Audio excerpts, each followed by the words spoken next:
Estamos aqui para mais um episódio do podcast Pode Incluir. Um espaço para troca de experiências, informação, conscientização. É isso aí, levando informação de qualidade. Ative as notificações, o sininho e nos acompanhe. Compartilhe com parentes, amigos, vizinhos, para que a gente possa cada vez mais conscientizar sobre o autismo. Você está ouvindo o Pode Incluir, podcast da Mais, Associação dos Amigos dos Autistas do Espírito Santo. Espaço para falar sobre o autismo com empatia, informação e escuta verdadeira. Toda semana um novo episódio com profissionais, familiares e pessoas autistas aqui da Mais, compartilhando saberes e vivências. Quem incluiu é transformar. Vem com a gente! Hoje nós estamos aqui com uma pessoa muito especial que vai contar uma história inspiradora. Ana Paula Fialho, vulgo Paulinha, porque acho que é assim que a gente pode chamar. Vivendo uma experiência hoje aí fora do Brasil, e aí eu vou deixar que ela se apresente. Bem, como o Pauliano bem falou, sou Ana Paula, mãe do Juan Felipe, né? Vulgo mãe do Juan Felipe. Muitos anos aí, né, como uma ativista, buscando melhorias públicas, que eu acho que era meu maior foco, né, era melhorias no setor público, políticas públicas. E quando o Juan Felipe começou a ficar um pouco mais, né, jovem, começou já a adolescência, as coisas começaram a piorar bastante, né, e ver as internações psiquiátricas, muita restrição, né, o autismo veio assim bem forte mesmo.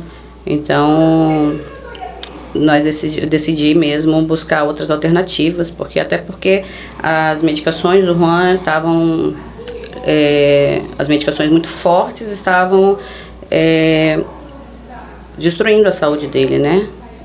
Deixando mais vulnerável às infecções. Então o Juan começou a vir de muitas infecções mais graves, né? Uma infecção atrás da outra. E aí eu pensei, tá na hora de buscar outras alternativas. Já não dava mais para ficar correndo atrás de políticas públicas aqui e ir para um lugar onde que essas coisas já são reais, já é uma realidade. Na verdade, a gente sempre está com muita dificuldade, assim. E aí, quando você fala, Paulinha, de políticas públicas, eu acho que é importante um ponto, assim, da sua história, a gente que sabe, que quando a gente fala lá atrás, quando você começou essa luta aí, e eu já te conheci enquanto ativista mesmo, se hoje nós temos a lei de redução de carga horária, a gente deve muito à sua luta, assim. Foi através de você e do Juan que hoje nós temos aí a redução de carga horária. Eu queria que você contasse um pouquinho antes, quem é Ana Paula? Eu sou funcionária da prefeitura, né? Já desde faz alguns anos. Em 2011 eu me efetivei. Eu voltei para o Brasil em 2010, em 2011 eu me efetivei na prefeitura. E as demandas do Juan, conciliar trabalho, era algo muito complexo, tinha as terapias e isso e aquilo. Então, um dia eu pensei assim, se a possibilidade, né, da gente ter essa redução, ter essa possibilidade do trabalho me oferecer essa oportunidade de levar o Juan Felipe para as terapias. E aí um dia eu liguei para uma vereadora e assim as coisas foram se construindo. Ela topou correr atrás disso e aí ela foi até Brasília, porque o autismo ainda não era considerado deficiência naquela época. Então foi mais de um ano aí de muita dedicação, correndo atrás. Que ainda dá mais importância nisso, porque foi uma época que o autismo não era nem considerado ainda... Não era considerado deficiência. Com deficiência. Então, assim, foi uma grande conquista mesmo para todo servidor público da Prefeitura de Vitória. Eu acho que foi pioneiro, assim, e... Tanto que hoje é replicado em outros municípios, né? Muita resiliência, persistência, muita dedicação mesmo, muito foco, saber que aquilo era necessário e mostrar por que aquilo era necessário, né? E aí aconteceu e eu acho que também, eu sempre como mãe, eu aproveitava os espaços públicos para pedir políticas públicas, né?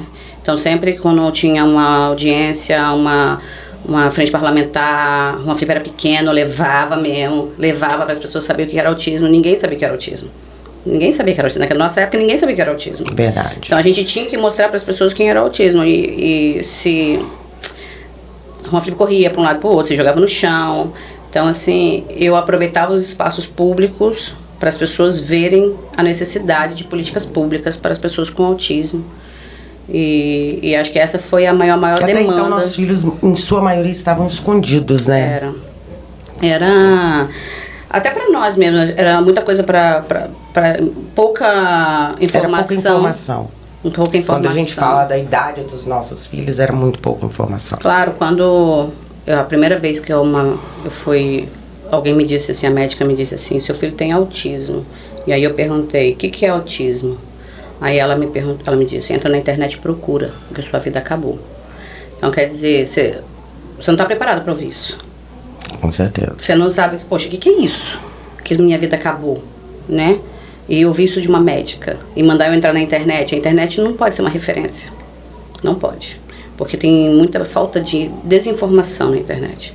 Então, antigamente, eles taxavam muito nossos filhos como pessoas que não ia ser nada, né? Tanto que ela foi muito contundente em dizer que minha vida tinha acabado. Então, quer dizer, para eles, os nossos Daí filhos... Daí a gente vê que é falta de informação até do próprio profissional. Agora, você imagina na internet, né?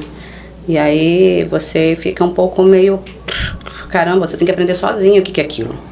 Com a sua vida, com a sua experiência. E eu acho que isso nós fizemos muito bem, né? Nesses anos todos. E eu falo que a gente vem muito nas tentativas, né? A gente acabou tendo que testar e fazer muita tentativa com as coisas. Desde medicação, porque eu falo assim, podem passar o que for, mas só a gente que está dentro de casa sabe o que realmente funciona e o que não funciona, os efeitos que aquilo, né, que essa medicação traz em relação a efeitos colaterais. E aí a gente sabe, assim, você e Juan são bem conhecidos, assim, no meio, né? Paulinha, mãe do Juan, Felipe, vocês são bem conhecidos. Que, na verdade, Paulinha, foi o start de você para a Espanha? A falta... Me encurralar. E agora? O Juan cresceu, e agora? O que vai acontecer? As clínicas não estavam mais preparadas para o Juan Felipe, comecei a receber alta de clínica. O que seria do Juan Felipe? Não frequentava escola, 24 horas comigo, a saúde cada vez mais debilitada. Eu precisava... tentar outra coisa, porque eu me vi que por mais que eu buscasse melhorias para ele, eu não tinha nada aqui para oferecer para ele. Aqui eu não tinha mais nada para oferecer para ele. Eu costumo falar que eu tenho a mesma sensação com o Felipe, assim, porque a gente não está preparado para esse autismo adulto, principalmente um autismo mais comprometido, né? Eu acho que a gente ainda tem que se preparar para isso. E quando a gente fala de intervenção, tem muito pouco. Até profissionais. Voltados especificamente, principalmente quando você tem um cognitivo comprometido, uma deficiência intelectual, acaba trazendo um pouquinho mais de dificuldade. Eu falo que é quase uma morte social. E aí a gente vê que quando tem, né, esse comprometimento, parece que quanto mais velho fica, o autismo mais se acentua. Pelo menos eu tenho essa impressão pela minha vivência diária. Você acha que isso mudou depois que você foi para a Espanha? Uma percepção? Eu vejo agora o futuro, né? Você não enxerga o futuro quando você está aqui. Lá tudo se abre, assim. Você chega, assim, você se impacta, principalmente com aquilo que eu sempre acreditei, nas políticas públicas. Sempre acreditei nas políticas públicas. Sempre busquei que efetivamente tivesse políticas públicas. E, por exemplo, a lei que tem do Juan Felipe na Prefeitura de Vitória. O meu sonho, que eu sempre levei para a frente parlamentar, era que tivesse, dentro da escola, tivesse uma equipe multidisciplinar, mas de funcionários públicos. Isso é uma estrutura pública. Eu acho que toda escola deveria ter... Extensão do corpo de profissionais da própria escola. Dentro da escola, porque um autista está em crise, professor não sabe o que fazer. Profissionais habilitados para poder Claro, lidar. tem que ter. Eu sempre acreditei que toda escola devia ter serviço social, um terapeuta ocupacional, uma fono e pessoas ali para ser uma rede, ser literalmente uma rede. Não é porque vai buscar na unidade de saúde, não, ter dentro da escola, até para ter o apoio, né? Porque quem sabe lidar com essas questões de comportamentais é o terapeuta, né? Para ajudar, intervir ali naquela criança. Então, essa era a minha ideia, desde que o Juan Felipe era muito pequeno, né? Acabou que a lei veio de outra forma, mas quando eu cheguei na Espanha, eu vi isso assim, ó, caramba. Acontecer de forma real. Caramba, isso acontece, existe um lugar que isso acontece, realmente acontece. Então, você fica meio deslumbrado, assim, quando você começa a perceber. E o primeiro lugar que eu fui foi numa associação de autistas, que eu tenho perto da minha casa. E lá, assim, é muita informação, tudo, tem nada a ver com o Brasil, não tem absolutamente nada a ver com o Brasil. Lá não tem nada, assim, específico de intervenção, né, não tem nada específico, é tudo muito... Tipo, intervenção é a que dá certo, É o que dá certo. Faz resultado. Acho que tudo é uma mistura, eles juntam tudo numa coisa só. Então, eu vi autistas acima de 18 anos funcionais, e todos são de deficiência intelectual muito elevada. E são muito mais funcionais que o Juan Felipe. Então, eu vi eles fazendo uma estrutura pública, acima de 18 anos, já fiquei... A gente pode falar que essa estrutura é mais voltada para atividade de vida diária, atividade de vida prática? Exatamente isso daí. Eles fazem exatamente isso daí. Eles ficam lá de 9 a 5, né? Já todos os dias, todos de 9 os dias. a 5. Quer dizer, é tipo um centro de dia, mas é uma associação de autismo.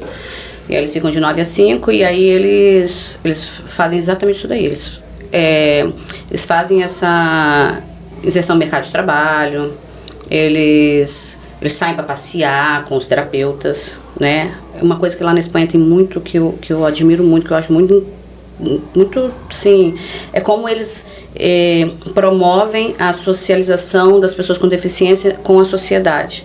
Está tudo tão integrado, porque isso vem tão desde pequeno, que não tem essa... você não vê preconceito, são coisas normais. É escola regular? Quando você fala que fica de 9 às 17? Escola regular? Escola regular... É isso que eu estou te falando, é a associação. Uhum. A escola regular funciona de 9 às 4.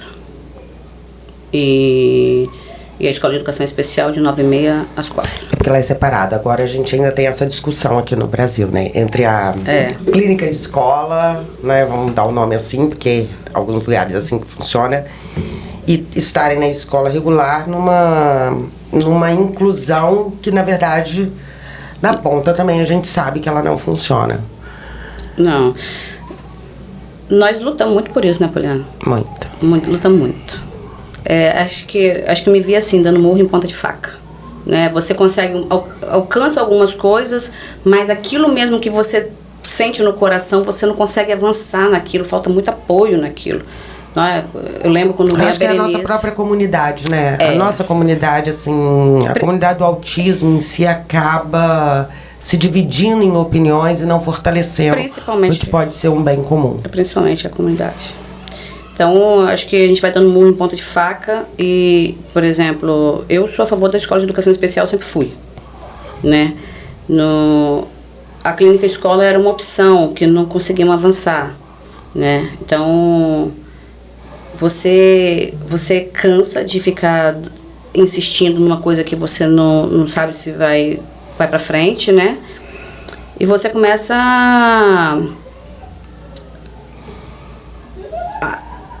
a pensar em avançar para outras coisas mesmo, assim, poxa, eu vou perder meu tempo. Não é desistir, mas é aquela sensação de estar remando contra a maré e agora eu preciso de outros mares para ver se embala. Quais as principais mudanças que você notou com essa intervenção do Juan Felipe? Porque aí você tem um corpo muito mais completo, com uma quantidade maior de horas trabalhadas. Quais foram os principais avanços para as pessoas saberem que estão assistindo que dá para ter avanço e muito, mas a gente precisa de oportunidades. E sem investimento, nós não conseguimos criar oportunidade para os nossos filhos. Então, assim, tem que haver investimento também. Os dados, né, do CDC a cada 31, um está dentro do transtorno. Mas agora a gente tem dados do IBGE, onde a cada 38, um está dentro do transtorno. Isso tende, na verdade, a diminuir, né, aumentar, mas a diminuir essa diferença, assim, em muito pouco tempo, de acordo com os diagnósticos que estão chegando. Que a gente tem que ter até mais cuidado aí nessa banalização do laudo. Mas o que você achou que foi mais importante em relação aos investimentos que a política pública lá faz, que trouxeram grandes avanços? Primeiro, vou falar uma coisa que eu acho importante falar. Antes de eu sair daqui, eu fui pesquisar médicos, né? O Juan Felipe começou, tem os tics do Juan Felipe vem piorado gradativamente, já é sequelas, e agora que o Juan Felipe consegue ter o autocontrole da agressividade, esse autocontrole vai nos tics, né? Então, quando ele está muito ansioso, os tics dele pioram. Então, os tics também me fizeram já procurar já uma neuro lá. Queria uma neuro, sim, que me ajudasse a pensar em alguma coisa. A primeira coisa que me impactou, antes de eu ir, foi o preço das consultas, que eram mais acessíveis. Pagando lá, eu estava pagando quase a metade do que eu pagava aqui, né? Porque aqui eu tinha os gastos do plano de saúde, eu tinha os gastos das medicações, eu tinha os gastos de pagar médico particular. Então, eu pagando lá, saía mais barato que a consulta que eu pagava aqui. Então, assim, isso já me impactou muito. Quando eu cheguei, o advogado do Juan, o meu advogado que estava me ajudando com as documentações do Juan, já me disse assim, nossa, seu filho, ele leu o laudo do Juan Felipe, que eu levei daqui, e ele disse assim, nossa, seu filho, você está fazendo o que no Brasil? Seu filho tem tudo aqui. Tudo. Se eu fosse você, eu não ia embora mais. Aí eu fiquei assim, né?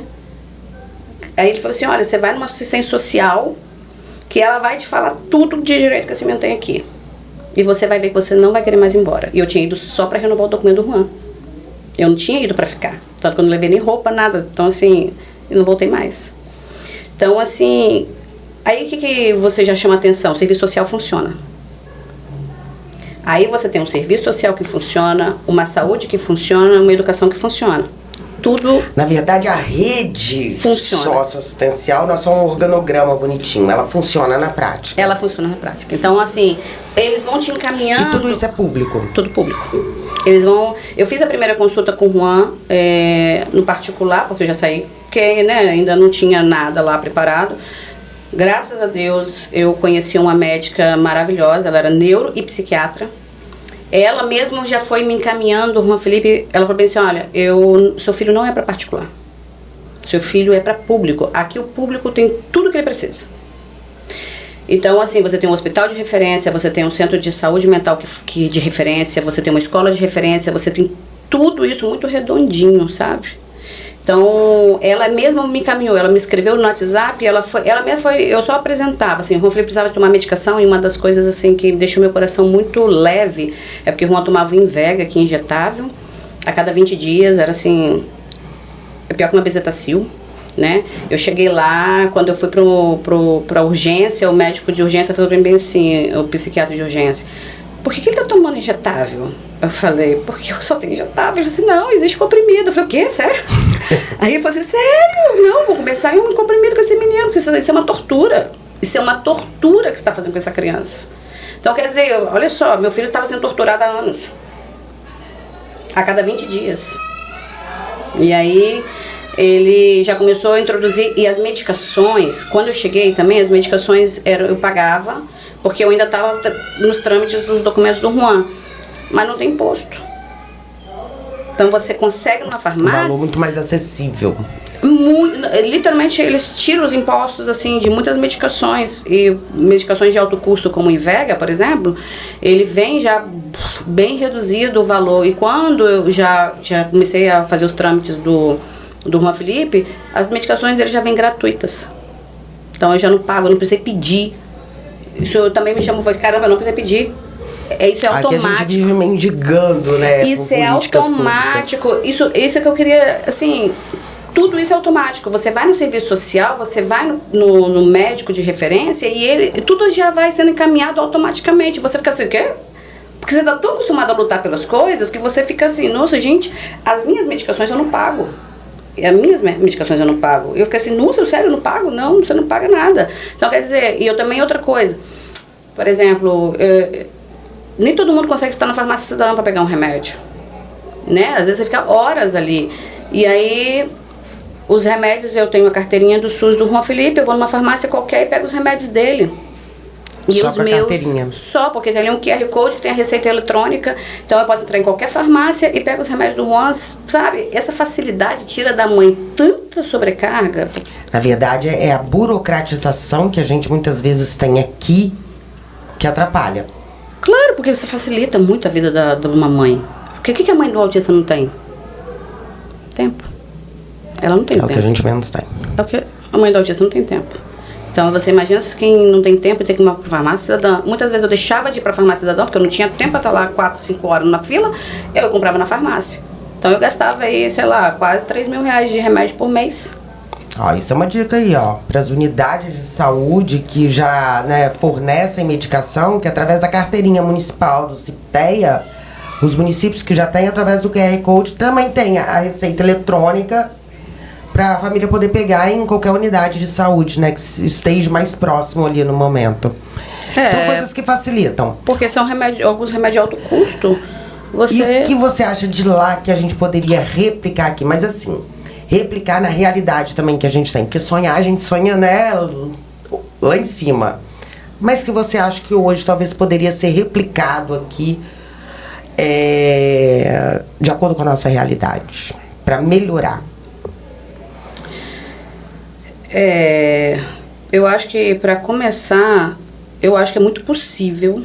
Eu acho até que já estão fazendo em alguns lugares, mas eu acho que deveriam ampliar e pensar disso de forma mais efetiva, a criação de centro de dia para autistas, adultos, jovens adultos, né? Depois de 17 anos, eles continuam sendo autistas. Eu acho que podia ter isso de forma... por mais que esteja muito limitado de vagas, ainda existem coisas para atendimento para crianças, né? Que precisa pensar nesses que deixam de ser crianças. Eu acho que centro de dia é mais adequado, tanto para o autista como para a família. Você tem lá na Espanha uma palavra que eles usam muito, que eu acho essencial até para nós, como respiro familiar. Você dá um respiro familiar, é um respiro para a família. Ele vai ter um suporte. Isso faz muita diferença, né? Que é o que a gente falou, é tempo. É a única coisa que a gente não tem. Eu acho que ter essa criação de centro de dia, eu acho que é mais adequado. A gente vai ter... Você pensa literalmente no autista, não é um custo. Às vezes você pode encarar isso como um custo, mas não é. Porque você começa a ter autistas, pessoas mais... Eles começam a estar mais funcionais, sabe? E lá na Espanha tudo trabalha autonomia. Tudo é autonomia.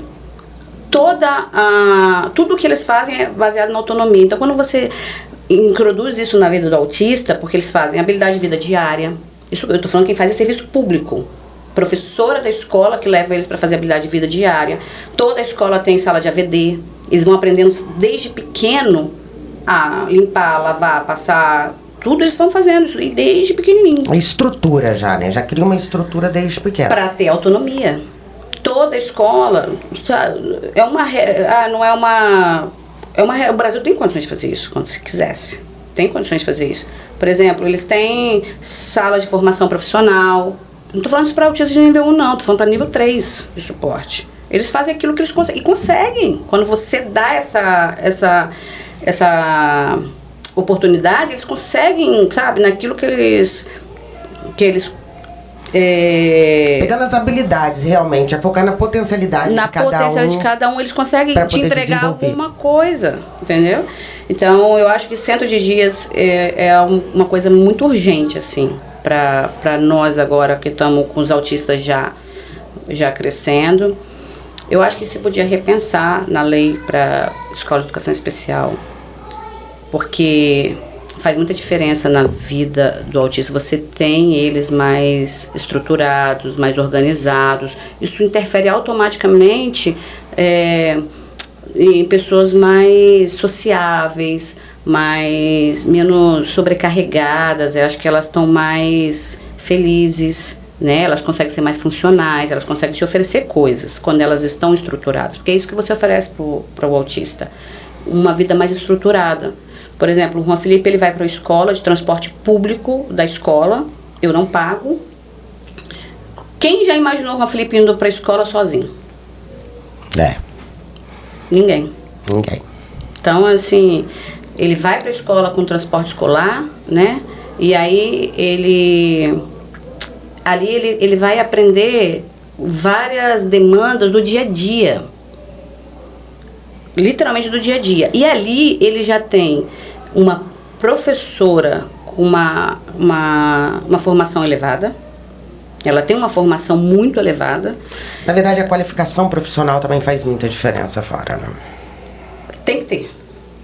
Ela só é professora se ela tiver essa formação muito elevada. Ela faz vários tipos de formações. Então, assim, e aí tem ali terapia ocupacional, tem o fono, tem a música, então ele tem todo num ambiente só. Não precisa ficar saindo, agora terapia não sei aonde, agora eu vou fazer terapia. Vou pra escola, vou fazer não sei o quê. Isso você tudo no ambiente único. Tira deles. Até essa parte sensorial, né? Que muitas vezes é o que faz desencadear uma crise. Exatamente. Você tira dele o desgaste da rotina, dos percursos. Então, isso não é gasto. Isso é investimento. Eu costumo falar isso, que assim, quando o poder público enxergar que investir, você não vai ter um beneficiário da prestação continuada, né? Que vai receber o BPC, mas você vai ter um contribuinte. Exatamente. Né, que vai contribuir com impostos, vai pagar impostos, vai estar trabalhando, vai estar no mercado de trabalho. Aí eu acho que a conta começa a fechar, porque do jeito que tá, a gente com pouco investimento, sabe, tendo que mendigar por atendimento. Esse dia eu estava fazendo uma prestação no município, e eu estava falando, cada atendimento custa R$61. Você pensar bem, é muito pouco. Para você conseguir dar um suporte, né, para esse número aí que está chegando. Então tem que haver realmente esse olhar da política pública, do poder público, mas não como despesa, como investimento, não como favor, como direito do que está na Constituição Federal, na Lei Salamanca, Lei Brasileira de Inclusão, na Lei Berenice-Piana. Nada mais que cumprir a lei. Isso é tão realidade, é tão real, que o Juan Felipe, em menos de 2 anos, o Juan Felipe se transformou. Isso é muito real. Então, assim, o Juan Felipe, ele faz coisas hoje que era impensável há 2 anos atrás. Por quê? Porque aquilo funciona de verdade, entendeu? Você estrutura mais a pessoa, você dá a ela mais essa